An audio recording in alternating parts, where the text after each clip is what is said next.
yang sakit? Oh, nggak ada. Ya, kalau ada yang sakit kita doakan dulu supaya bisa mendengar firman.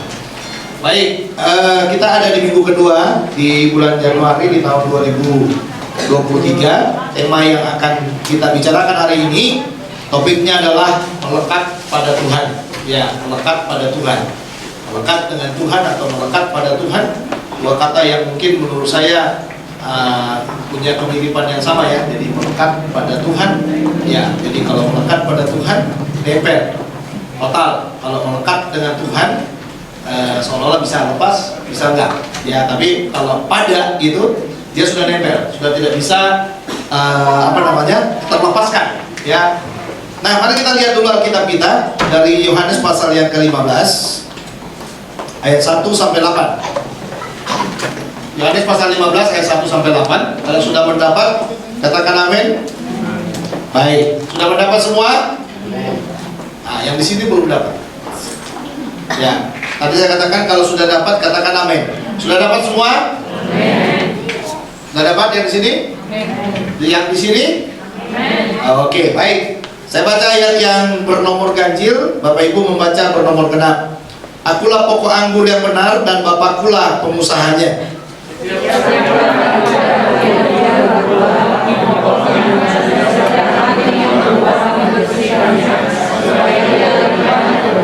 Kamu memang sudah bersih karena firman yang telah kukatakan kepadamu.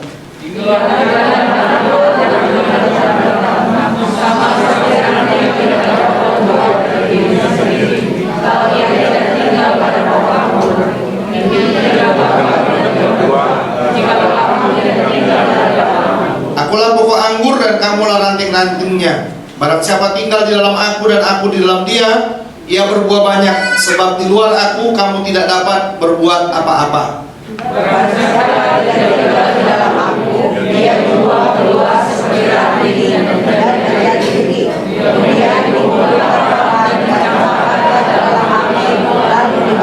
Jikalau kamu tinggal di dalam aku dan firmanku tinggal di dalam kamu, mintalah apa saja yang kamu kehendaki dan kamu akan menerimanya. Sama-sama. Dalam hal inilah Bapakku dipermuliakan, yaitu jika kamu berbuah banyak, dan dengan demikian kamu adalah murid-muridku. Amin. Ya, apa yang dimaksud dengan melekat? Ini hal yang penting kita renungkan bersama-sama. Apa yang dimaksud dengan melekat? Saya melihat di Kamus Besar Bahasa Indonesia, arti melekat itu dikatakan menempel benar-benar, sehingga dikatakan tidak terlepas. Lalu saya membayangkan kalau kita seandainya membuat rekatan atau lem atau apa itu namanya, lakban dan lain sebagainya. Kalau kita menempel dua kertas yang sama seperti itu, kita coba menempelkan, dia akan merekat. Pada waktu kita coba menariknya, melepasnya, maka akan ada yang akan robek, yang akan yang akan ngikut. Ya, nah bisa dibayangkan yang namanya melekat itu kira-kira seperti itu. Jadi kalau dikatakan kita melekat dengan Tuhan, itu berarti kalau kita berusaha melepaskan diri kita dari Tuhan, akan ada yang terluka, akan ada yang tersakiti. Kalau kita mencoba melepaskan rekatan itu, maka akan terjadi yang namanya luka atau bekas yang pada akhirnya membuat ada sesuatu yang sekarang saya katakan yang akan merasakan goresan demi goresan yang ada. Sama dengan suami istri, kita juga melekat. Pada waktu ada di antara kita yang mencoba melepaskan rekatan itu, maka akan berasa dalam hidup kita. Akan ada yang tersakiti, akan ada yang terlukai, dan akan ada yang merasakan apa? Yang merasakan kehilangan. Karena tadinya begitu dalam menempel. Nah, tetapi yang paling unik saudara, kalau dikatakan melekat, kita melekat dengan Tuhan. Siapa kita ya? Tuhan itu suci, kudus, kita adalah orang berdosa. Tapi dikatakan di sini melekat bukan karena kita benar, tetapi karena kita dibenarkan. Jadi karena Tuhan membenarkan kita, dengan dia. Kalau saudara yang berusaha melekat dengan dia dengan status saudara, maka tidak akan mungkin saudara mampu melekat dengan dia. Amin. Amin. Nah, karena kita dibenarkan, pembenaran yang dia kerjakan itu kepada kita, itulah yang mendorong kita melekat dengan Tuhan, dan Tuhan juga melekat dengan kita. Nah, yang berikutnya dikatakan kita dibenarkan untuk bersekutu dengan dia. Ini sesuatu yang luar biasa loh dalam doktrin Kristen. Ya, pembenaran Kristus itu sesuatu yang menarik dalam doktrin Kristen. Kenapa saya katakan saudara? Karena dengan adanya pembenaran itulah langkah yang pertama yang membawa kita untuk hidup bersekutu dengan dia setelah kita terpisah dengan Tuhan karena dosa-dosa kita.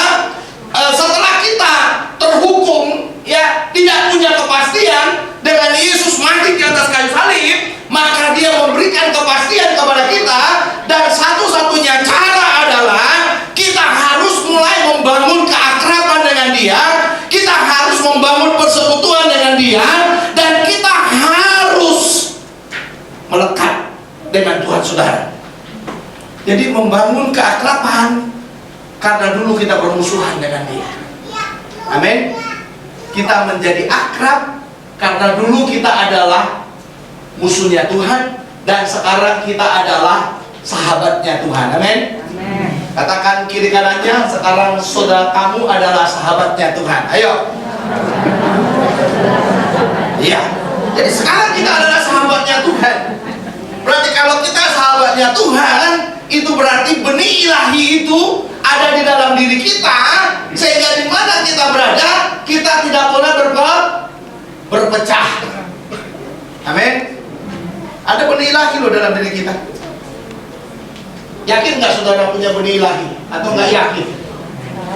Dari awal saudara diciptakan, saudara sudah diberikan benih ilahi kok sama Tuhan.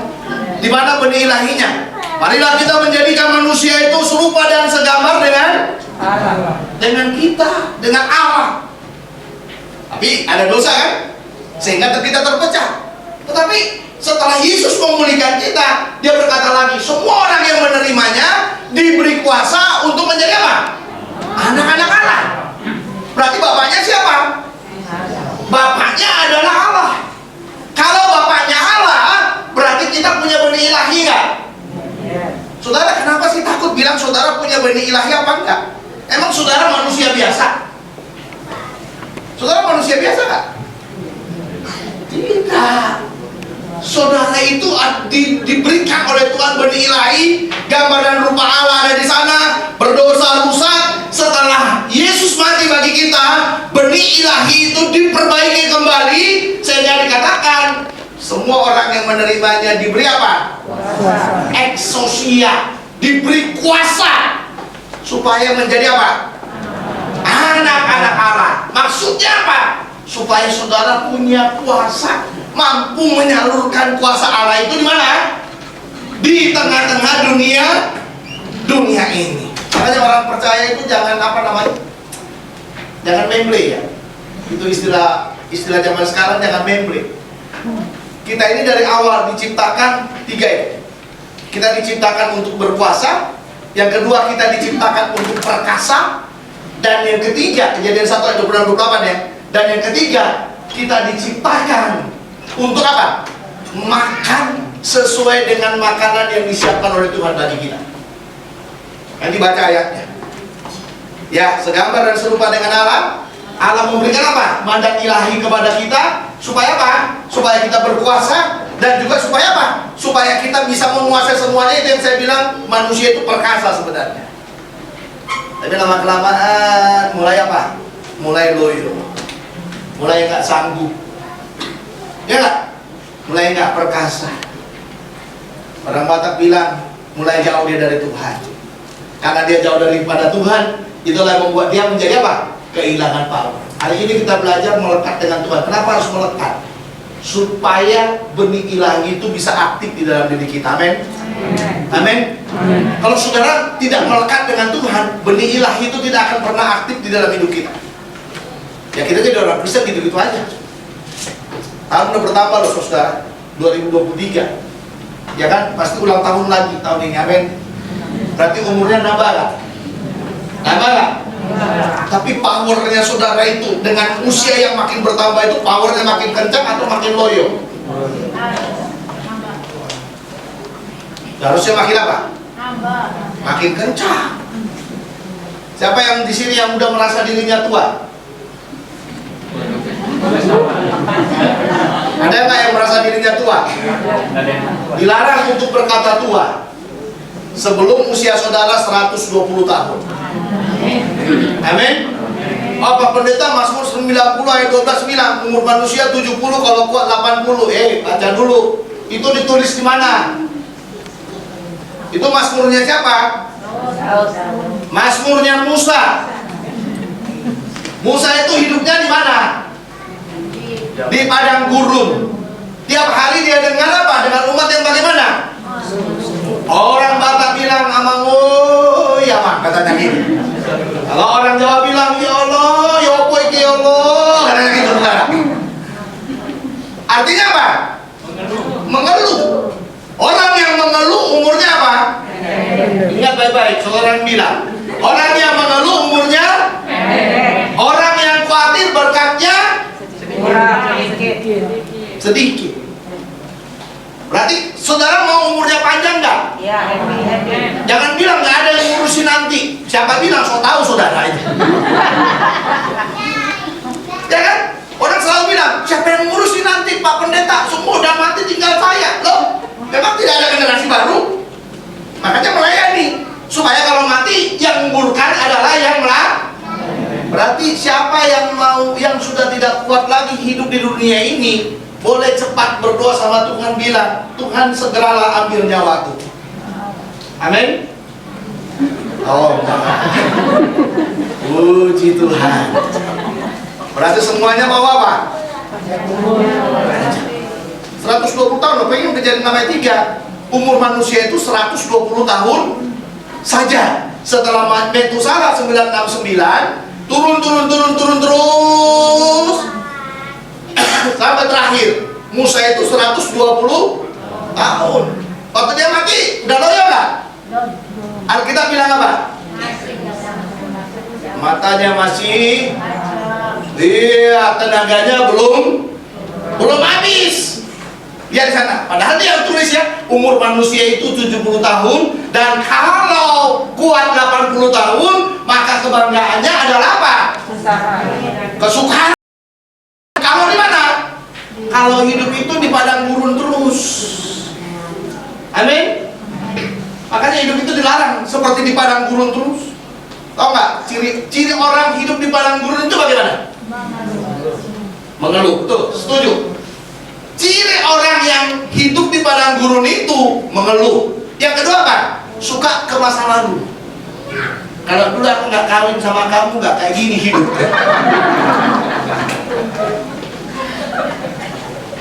Terus dibalas sama suaminya. Kalau dulu kau nggak kawin sama aku, nggak apa? Kalau dulu kamu nggak kawin sama aku, kau udah duda, katanya. Udah janda, katanya. Kok bisa bang? Yang kau cintai itu udah mati duluan. Ya, kita ini kadang-kadang sok tahu. Kadang-kadang kita bilang, kalau dulu saya jadi pelaut, maka saya sudah mengitari semua dunia ini. Tapi sekarang saya hanya dibikin jadi seperti ini aja, maka jadi hiduplah pendek hidupku, katanya gitu. Salah. Kita ini kadang-kadang terlalu apa? Suka balik ke masa. Itulah ciri orang hidup di padang. Kita harus hidup di tanah Kanaan. Orang hidup di tanah Kanaan itu cirinya bagaimana? Satu, kerja keras. Berarti 2003 dilarang apa? Dilarang malas. Kalau nggak kerja keras, berkatnya nggak mengalir. Pak Pendeta kan diajari berdoa saja, maka semua terjadi. Siapa bilang? Perlu kerja keras. Ya kan? Berdoa saja, maka jiwa-jiwa akan datang ke gereja. Siapa bilang? Amanat Agung bilang, pergilah beritakan Iya. Justru kita berdoa supaya pemberitaan Injil itu nyampe, sehingga orang bisa bertobat. Ini orang-orang melekat dengan Tuhan, pola pikirnya harus seperti itu loh Bapak Ibu. Ya kan? Kadang-kadang orang katanya melekat dengan Tuhan, pola pikirnya itu cuma apa? Doa saja. Tidak ada usaha, tidak ada pekerjaan. Kayak teman saya itu, dia pergi kemana-mana, buka gereja di mana-mana. Gak ada penginjilan yang dilakukan. Yang dilakukan cuma bangun gereja dengan keyakinan nanti Tuhan yang bawa jiwa ke situ. Emang Tuhan yang mau nginjil? Alkitab bilang Tuhan yang nginjil apa kita yang nginjil? Kita yang nginjil, tapi Tuhan beri apa? Beri kuasa kepada kita. Nah itu dia. Tuhan itu kasih kuasa kepada kita. Makanya keluarga cepat-cepat diinjili. Amin. Kalau ada yang belum bertobat jangan diulur-ulur, mana tahu nanti malam diambil sama Tuhan dong. Ya kan? Pastikan 2023 ini kalau saudara melekat dengan Tuhan, pastikan seisi rumahmu diselamatkan oleh Tuhan. Amin. Yang kedua, pastikan seisi rumahmu melayani bersama-sama dengan saudara. Amin. Jangan satu melayani, yang lain tidak melayani. Melayani sama-sama. Yang ketiga, 2023 ini pastikan saudara itu adalah orang yang terus menyalurkan apa? Kuasa benih ilahi itu kepada banyak orang. Nah makanya saudara, coba kita lihat yang berikutnya. Sekarang kita belajar dari dalam bagian ini. Itu tadi saya bicara tentang ciri-ciri orang yang melekat dengan Tuhan. Kira-kira seperti itu ciri-cirinya. Nah yang berikutnya, apa yang dimaksud dengan pokok anggur yang benar dalam bagian ini? Kalau saudara melihat di dalam Alkitab, Israel disebut dengan pokok anggur. Lalu dikatakan lagi di dalam Yesaya itu, kebun anggur Tuhan itu adalah Israel. Lalu dalam Yeremia, namun aku telah membuat engkau tumbuh sebagai pokok anggur pilihan. Dalam Yehezkiel 15, mengumpamakan Israel sebagai pokok anggur. Saya menyimpulkan, Israel sebagai pokok anggur pada awalnya, pokok anggurnya Tuhan. Tetapi Israel ini hidupnya nggak benar. Jadi waktu Yesus memberikan perumpamaan ini, akulah pokok anggur yang benar, karena dia tahu Israel itu sebagai pokok anggur sudah tidak benar. Jelas ya? Ini kan apa namanya perumpamaan ini? Ya kan dituliskan apa namanya dibicarakan oleh Yesus kepada siapa? Kepada murid-muridnya dan juga kepada orang-orang yang mendengarkan pengajarannya.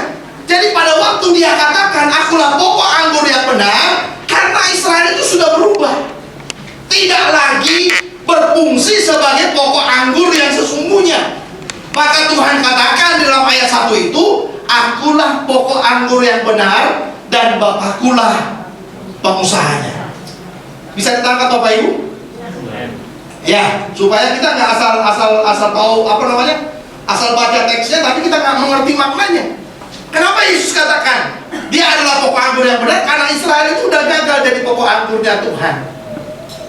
Amin. Israel itu tidak lagi membuktikan diri sebagai pokok. Sebenarnya mereka harus bagaimana? Harus menampilkan hidup mereka sebagai pokok anggur, sebagai kebun anggurnya Tuhan. Tetapi mereka sedang berjalan di mana?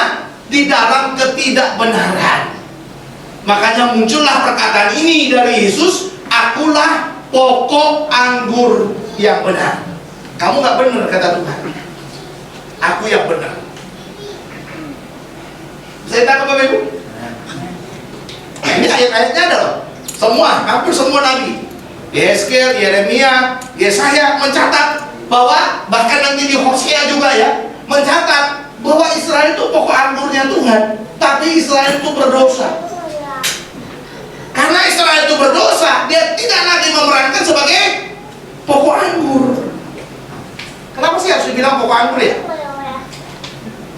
Udah pernah dengar nggak ceritanya? Kenapa dibilang pokok anggur? Israel itu kenapa dibilang kebun anggur? Anggur itu saudara, sederhana saja sebenarnya cara berpikirnya. Anggur itu semua orang suka. Rasanya ada berapa? Ada 3 ya? 3. Apa? Pahit, asam, manis. Kalau pahit orang suka nggak? Kalau asam, yang lagi hamil suka. Yang lagi ngidam suka ya. Kalau manis suka nggak? Orang gula, masih cari anggur. Sekali bilang, orang sakit gula nggak boleh makan anggur loh katanya. Kadang-kadang kan banyak sok taunya. Kita kan seperti itu ya saudara ya, semua kita bilang nggak boleh, kalau udah manis semuanya nggak boleh. Padahal sebenarnya itu kan manisnya buah beda dengan manisnya gula toh, ya nggak? Beda dengan manisnya nasi. Nah, apa maksudnya ya saudara ya? Jadi jangan semua diponis karena manis nggak boleh dimakan. Cek dulu baik-baik, boleh dimakan apa enggak? 3. Israel itu tidak memperankan semuanya. Nggak pahit, nggak asam, nggak manis. Kalau dikatakan dia kebun anggur, berarti kalau orang melihat Israel itu seharusnya mereka terberkati. Tapi karena mereka berdosa, siapapun yang melihat Israel ini, umat Tuhan kok kayak gini. Umat Tuhan jauh banget dari Tuhan. Sama nanti kita kalau orang percaya saudara, karena dikatakan Tuhan itu pokok anggur dan kita adalah rantingnya. Ini berbeda dengan kita loh. Coba lihat ya, kita analisa dengan baik. Tuhan mengatakan, Allah mengatakan bahwa Israel itu adalah pokok anggurnya, kebun anggurnya. Tuhan mengatakan kepada kita bahwa Yesus adalah pokok anggur dan kita adalah ranting-rantingnya. Menarik nggak ini? Menarik nggak? Coba kita analisa sedikit, sekali lagi kita analisa sedikit ya Bapak Ibu ya, supaya kita paham teksnya. Nanti supaya dengan jelas kita melihat isinya ya, isinya. Sekali lagi, Tuhan katakan bahwa Israel itu adalah apa? Pokok anggur atau kebun anggurnya. Tapi kalau kepada kita, tadi dari pembacaan kita, Tuhan katakan apa? Akulah pokok anggur yang benar. Jadi posisi Israel itu diambil alih oleh Tuhan, dan Tuhan katakan, aku pokok anggur yang benar, dan kamu itu siapa? Kita orang yang percaya kepadanya adalah. Apa perbedaannya dengan Israel?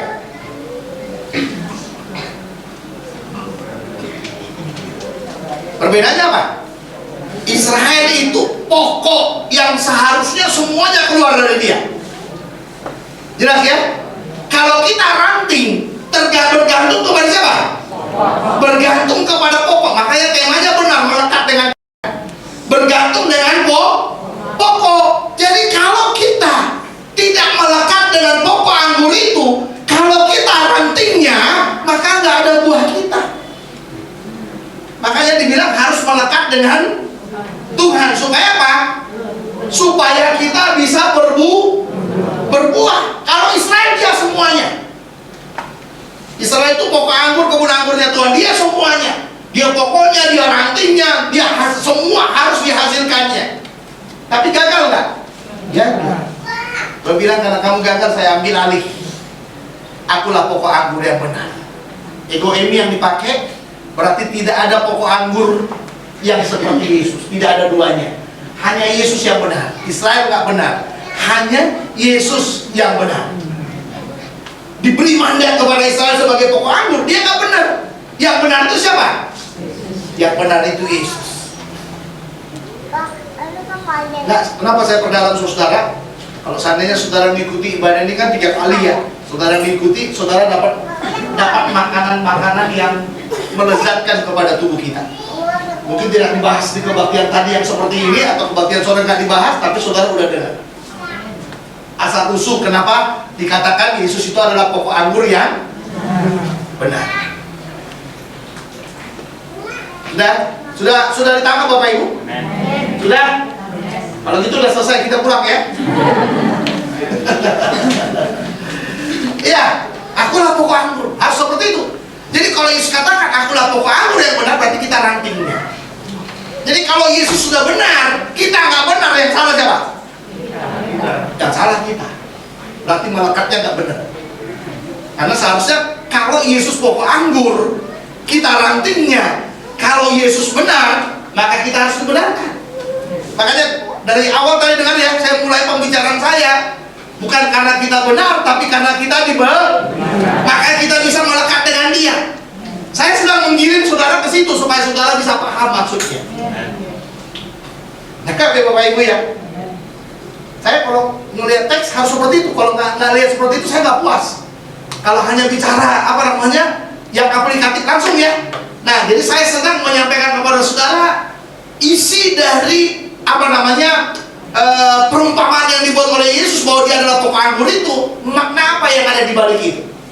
Nah, baru kita sekarang masuk ke dalam makna yang sesungguhnya, ya, yang mau kita ambil dari pokok anggur ini. Nah, makanya pendekatan saya katakan begini, bagaimana caranya kita melekat dengan Tuhan. Di awal tadi kan kita udah tahu ya, orang yang melekat tuh dengan Tuhan, dia nggak mengeluh, nggak apa, udah jelas tadi itu ya. Tapi saudara kadang-kadang mengeluh nggak? Kadang-kadang mengeluh nggak? Kadang-kadang putus asa nggak? Saya pendeta yang nggak mau bilang 2023 gelap, nggak ada gelap. Silakan pendeta yang lain kalau mau ngomong gelap, saya nggak mau ngomong gelap. Karena apa? Transisi 2 Desember itu jelasin. Makanya bagi saya tidak ada kata gelap. Karena apa dikatakan? Maka pulanglah mereka ke negerinya melalui jalan lain. Berarti yang mau dibawa kita ke 2022, mengakhiri 2020 itu, 22 ke 2023 itu, hentikan semua masa lalu dan masuk berjalan dengan Tuhan dengan jalan yang baru. Jalan yang baru itu adalah jalan yang gak sebenarnya, tapi jalan yang sesungguhnya. Ingat baik-baik, orang Majus itu penyembah.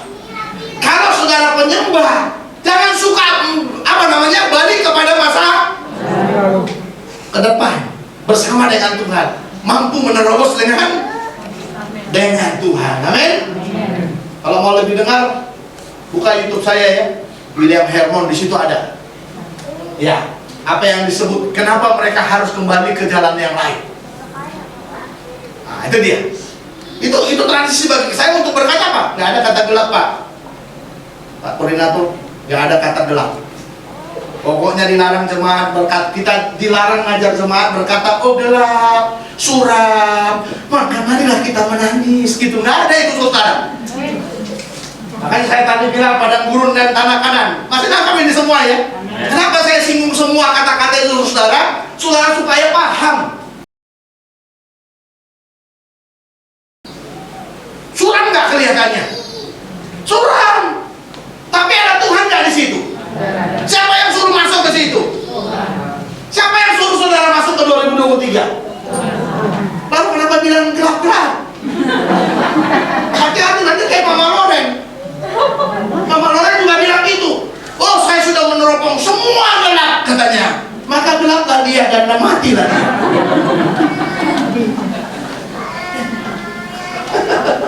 Saya nggak suka dengan kata gelap. Amin. Dan saya nggak percaya kok.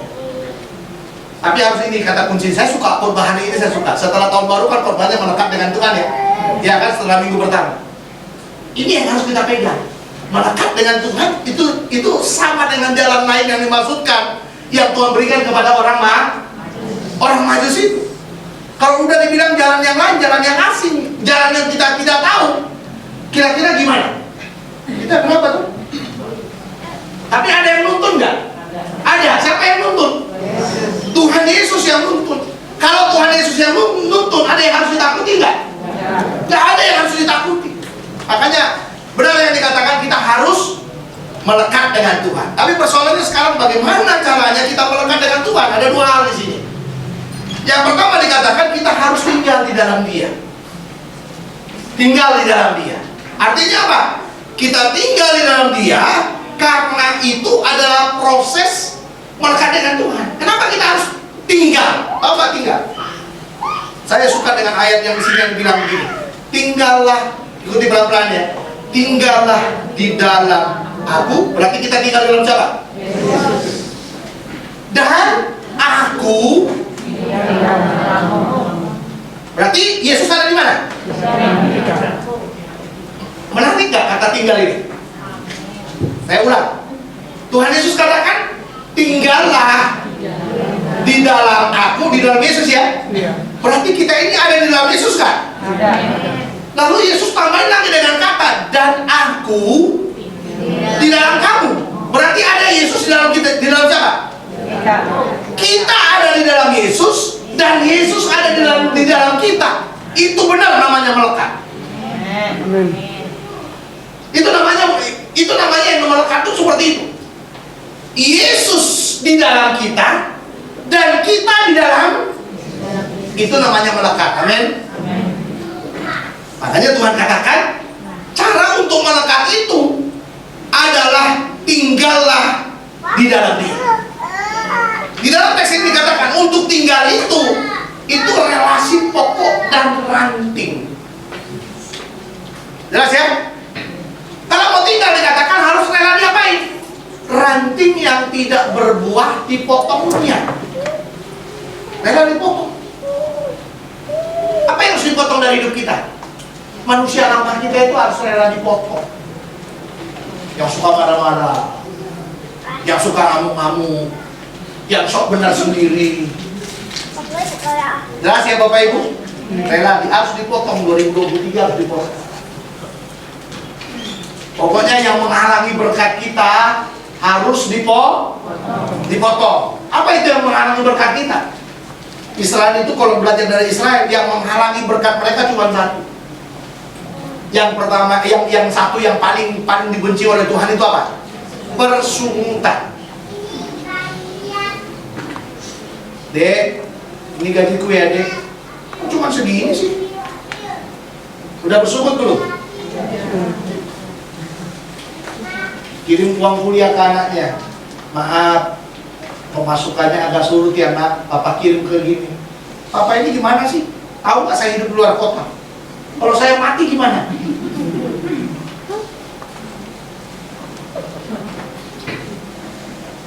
Atau kadang-kadang dibilang gini, Papa kalau nggak ngasih uang sama saya nggak punya uang loh. Memang aku yang ngasih uang buat kamu? Siapa yang ngasih uang buat anak kita? Siapa yang ngasih uang? Kenapa kita bisa kasih uang buat anak kita? Karena Tuhan kasih uang buat kita. Jadi kalau kita nggak dikasih uang oleh Tuhan, kita bisa kasih nggak buat anak kita? Iya. Makanya benar, salah loh Pak. Yang orang Batak saya bilang, ya orang Batak saya bilang kan, ugogo dong mencari, Arian nang bodari, lau pasti kolahon anaki. Artinya apa? Kerja keras terus untuk nyekolahkan anak, maksa supaya ada berkat. Padahal kita berkata Tuhan memberikan berkat pada waktu tuh. Capek-capekin aja badanku itu sendiri. Ya kan? Maaf ini kalau kita nge-grab 24 jam nge-grabnya. Siang malam, dari mana? Demi anak-anak mah katanya gitu. Apapun akan kulakukan. Demi anak-anak mah, semuanya akan kulakukan. Biarlah kita terpisah sedikit, tapi banyak uang kita katanya. Kalau saya nggak mau itu saudara. Kalau udah terpisahlah semua. Ya nggak deh, benar nggak? Saya panggil dia aja karena dia adik saya. Benar nggak kira-kira? Oh capek aja terus, mutar sana dunia ke-7 kita cari. Sampai motor kita itu 100 kilo jalannya tiap hari, mungkin 200 kilo tiap hari. Saya kasih tahu sama saudara, tetap aja penghasilan pas-pasan. Karena yang membuat kita diberkati itu siapa? Iya, itu maksud saya. Kerja keras iya. Tapi harus bagaimana? Harus melekat dengan Tuhan juga. Orang yang melekat dengan Tuhan tahu kapan dia kerja, kapan dia tidur. Orang yang melekat dengan Tuhan, pada waktu dia tidur, memang dia sudah paham. Tinggal engkau Tuhan yang memberkati. Semua udah kulakukan. Tinggal engkau yang mengerjakan untuk aku. Makanya yang sok-sokan harus dipotong. Ya kan? Sok tahu berkat Tuhan. Sok tahu bagaimana jadi kaya itu potong itu cepat-cepat tuh saudara. Gak bakalan kaya, percaya dengan saya. Ya kan? Karena harus melekat. Makanya yang berikutnya dikatakan bukan hanya rela dipotong, tapi rela diapain lagi? Dibersihkan. Ranting yang sudah berbuah dibersihkan supaya apa? Supaya lebih banyak berbuah. Lalu aku pakai lagi dia. Dia jagokan kan, gitu. Pukul terus. Tapi di gereja apa? Di gereja menganggap gua yang paling power di sini, gua yang paling berkuasa di sini, gua yang paling tahu. Kira-kira kita orang maju nggak deh? Kalau kita berkata seperti itu. Kalau dia orang yang maju, berarti dia belajar lagi. Jelas ya? Belajar lagi. Apalagi yang paling bagus bagaimana? Hasilkan anak-anak yang bisa memainkan itu. Itulah namanya keberhasilan. Saya jadi pendeta, saudara. Saya nggak senang. Saya tenar tuh di dunia sana. Tapi nggak ada buah yang saya tinggalkan. Apa maksudnya ya? Ya ada anak-anak rohani yang saya hasilkan. Nggak ada gunanya. Nggak ada gunanya. Jadi cara satu-satunya, kalau saya katakan saya berhasil, karena apa? Ada anak-anak rohani yang dihasilkan, yang paham khotbah kita, yang melakukan khotbah yang kita sampaikan, yang melakukan semua ajaran yang kita sampaikan, termasuk gaya kita pun dicontoh habis sama dia, dijiplak habis semuanya. Ya. Lalu yang berikutnya dikatakan lagi, tinggal itu karena kita tidak dapat berbuah sendiri. Jadi kalau ranting itu nggak bisa dia berbuah, pokok nggak perlu. Saya pokok ranting anggur itu bilang, pokok anggur saya nggak mau. Nanti akan keluar buahku tanpa aku melekat denganmu. Kira-kira keluar nggak? Ada yang ada kering, ya kan? Nah makanya dikatakan akhirnya bagaimana? Kalau kita nggak tinggal, kita akan terbuang. Kalau sudah terbuang, kering kan? Kering kan Bapak Ibu? Kalau ranting itu sudah nggak melekat dengan pokoknya, yang terjadi apa? Dia kering. Kalau dia sudah kering, yang terjadi yang berikutnya apa? Ya tinggal dibakar aja. Cocok sih kalau dibakar, buat mangga ayam masih berguna dikit. Buat ngidupin api masih berguna dikit. Tapi akan lenyap nggak? Akan menjadi debu nggak? Jadi yang Tuhan mau, yang disebut tinggal di dalam dia itu bagaimana kira-kira? Dari uraian saya tadi. Kalau disebut tinggal di dalam dia, berarti saudara-saudara, yang paling inti adalah saya di dalam Yesus dan Yesus di dalam saya. Yang kedua, kalau saya tinggal dalam Yesus, berarti saya siap diproses. Dengan cara bagaimana? Yang tidak berbuah dari hidupku akan dipotong oleh Yesus. Yang sudah berbuah dalam hidupku akan dibersihkan oleh Yesus. Makanya saya pendeta kadang-kadang nggak dikasih jadwal juga khotbah. Jangan anggap tiap minggu khotbah. Ya nggak? Supaya apa? Supaya dibersihkan juga, supaya dicas. Pendeta malas baca buku. Ya kan? Kan banyak pendeta gitu kan saudara, malas baca buku. Nggak punya perpustakaan di rumahnya. Datang aja ke rumah saya, perpustakaannya sabar. Rumah saya di rumah susun nggak bisa jalan, Pak, miring gini. Kenapa? Kebanyakan buku. Di mana-mana buku. Anak saya pulang dari Solo kemarin, aduh Pak, banyak banget barangnya, aduh mau ditaruh ke mana nih Pak? Katanya gitu susah. Kenapa? Ya saya tahu. Itu ilmu itu di situ, baca. Apa aja harus dibaca kan? Ya nggak? Apalagi buku-buku yang berkaitan dengan teologi. Karena bagaimanapun pendeta itu harus menghasilkan apa? Pemahaman teologi yang benar dalam hidupnya supaya apa? Supaya itu tadi dia bisa makin melekat, makin tinggal di dalam Yesus. Iya. Ada pendeta loh ngajarin sekarang, nggak penting mengaku dosa. Tuhan sudah tahu dosa-dosamu katanya. Saya bingung itu. Kok kita nggak dibilang nggak penting mengaku dosa, karena Tuhan dari sejak dulu tahu kapan kau berdosa, kapan kau benar, kapan kau tumbang, dia tahu gitu. Mereka ajar-ajar saudara. Ada juga yang ngajarkan apa? Yang paling konyol lagi ngajarin Allah itu pembuat dosa. Kalau Allah itu ngerti manusia itu masuk ke Taman Eden, Allah itu mengerti manusia itu akan jatuh dalam dosa, seharusnya dihalangi katanya. Tapi ini malah dibikin pohon pengetahuan dan pohon pengetahuan yang baik dan yang jahat gitu. Pengajaran berkembang, hati-hati saudara. Bahaya. Kita akan selalu banyak terancam. Kalau otak kita udah dicuci oleh pengetahuan seperti itu, ingatlah baik-baik. Orang akan menyepelekan yang namanya hidup suci, hidup kudus. Allah itu dari pegang doktrin itu. Ya, kalau itu udah masuk dalam hidup kita, mempengaruhi pikiran kita, lama-kelamaan kita tinggal tumbang aja. Kita tidak akan mencerminkan kekristenan yang sesungguhnya dalam hidup kita. Bagian yang kedua, yang terakhir, dikatakan kita harus tinggal di dalam firman-Nya. Artinya apa? Firman-Nya akan melekatkan kita dengan Dia. Kalau saya bilang firman itu lem yang paling ampuh. Sekali lagi ya, firman itu adalah lem yang paling ampuh menempelkan kita dengan Tuhan. Amin. Saya kemarin banyak merenungkan dalam minggu ini ya, hendaklah kata-katamu penuh kasih, jangan hambar. Saya membayangkan kata-kata yang hambar itu kata-kata yang kayak mana itu? Ada yang pernah tahu nggak kata-kata hambar itu kayak mana? Ada yang tahu nggak kata-kata hambar itu kayak mana? Yang satu, kata-kata lapo tuak. Ya kan? Kata-kata lapo tuak itu kata-kata hambar. Yang suka ke lapo tuak. Kemarin ketemunya, saya baru pulang dari kampung. Ya, saya baru pulang dari kampung. Jadi saya ketemu Ustaz. Ternyata orang di lapo-lapo itu semua kata-kata hambar. Dia bahas Presiden 2024. Ini itu, kalau ini jago katanya gitu. Dari mana kamu tahu jago?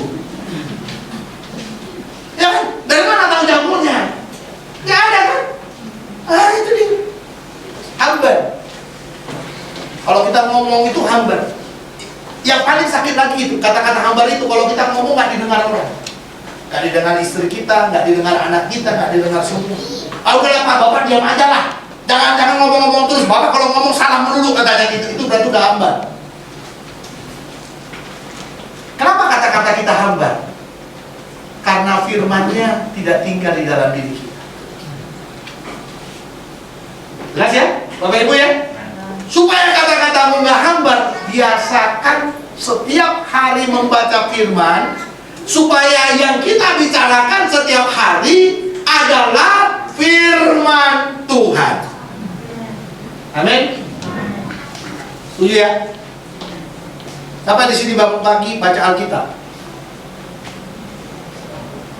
Pak Pendeta janganlah yang suci kudus diberitahu-beritahu. Itu rahasia Pak Pendeta. Justru yang suci kudus itu harus kita tampilkan dalam hidup kita dan semua orang harus tahu. Yang tidak boleh diberitahu itu adalah sesuatu yang membuat kita jatuh itu jadi pergumulan pribadi kita dengan Tuhan yang harus kita akui dengan Tuhan. Makanya baca Alkitab harus rajin, amin. Amin. Supaya apa? Supaya yang keluar dari mulut kita ini firman, bukan kata-kata yang hambar.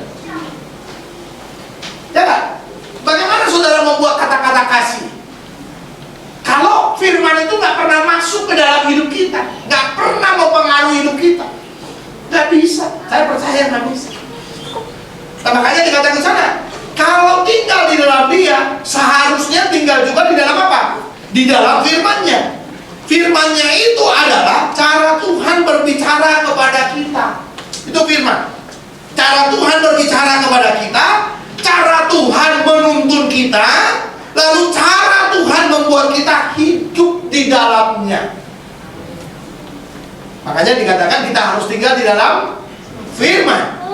Firman-Nya itu juga dikatakan itu adalah cara kita. Kalau kita tinggal di dalam Tuhan, kan di dalam itu bilang apa? Minta apa saja maka Tuhan akan kasih. Yang berikutnya lagi, yang bagian terakhir, firman-Nya itu dikatakan membuat kita bagaimana? Berbuah banyak. Kalau kita punya firman dalam hidup kita, kita akan mulai berbuah dalam hidup kita. Makanya baca kitab suci. Amin. Saya selalu agak protes ya, masih ingat beberapa tahun saya kalau khotbah saya selalu bilang, ada orang bilang ini, baca kitab suci, doa tiap hari, doa tiap hari, doa tiap hari, kalau mau tumbuh. Udah berapa kali baca apa doanya? Berapa kali doanya? Banyakkan doanya ya. Baca kitab sucinya cuma berapa kali? Seimbang nggak? Seimbang nggak kira-kira? Halo Bapak Ibu, seimbang nggak kira-kira? Nggak seimbang. Yang masuk itu adalah firman, yang keluar itu adalah percakapan kita dengan Tuhan. Seharusnya yang masuk itu, firman yang masuk itu haruslah seimbang dengan doa yang kita naikkan kepada Tuhan. Jadi seharusnya lagunya gimana? Baca kitab suci, doa tiap hari. Baca kitab suci, doa tiap hari. Baca kitab suci, doa tiap hari. Kalau mau tumbuh. Benar nggak? Yang masuk itu firman, betul? Ya nggak? Yang keluar itu apa? Doa kita. Jadi yang masuk dan yang keluar itu harus bagaimana? Harus seimbang. Kalau yang keluarnya terlalu banyak, itulah yang membuat saudara malas. Yang penting doa, nanti diberkati Tuhan. Nanti ketemu lagi, yang penting doa, maka diberkati Tuhan. Benar sih diberkati Tuhan, saya tahu. Tapi kira-kira benar nggak logika berpikirnya? Karena bicara apa? Bicara Kanaan. Kalau orang bicara Kanaan, berarti bagaimana? Kerja keras. Karena Kanaan itu kata kuncinya apa? Taklukkanlah. Itu kan kata kuncinya kan? Coba baca kitab Yosua. Taklukkanlah. Yosua pasal 13. Engkau sudah tahu, sudah terlalu tua kata Tuhan. Masih banyak negeri yang belum diapain? Ditaklukkan. Ditegur Tuhan, bangkit dia terakhir sebelum dia mati, menaklukkan semua Kanaan. Jadi firmannya itu setelah ada buah, maka disebutkan Bapakku akan dipermuliakan.